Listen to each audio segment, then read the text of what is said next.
Do you know the one small crack in your roof that can turn into a $50,000 disaster? Ever noticed a crack or lifted membrane on your flat asphalt or modified roof? Fixing it might seem complicated. But with the right tools and materials, it's straightforward. First, cut away any loose parts around the damaged area. Thoroughly clean the surface to remove dust and debris. This ensures the repair material sticks properly and lasts. Then, apply a generous layer of Carac 19 flashing cement over the area, pushing it firmly into cracks and crevices.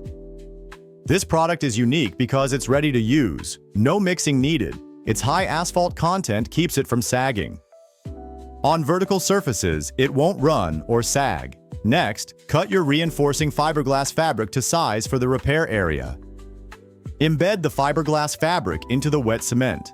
Finish by smoothing another cement layer on top, feathering the edges. This creates a seamless look and watertight seal. Your patch will be durable, keeping water out and extending roof life. Whether it's a small crack or bigger damage, mastering these steps means you can confidently maintain your commercial roof. For anyone in Carlsbad and surrounding area handling commercial roof crack repair, this method uses practical, trusted materials for lasting results.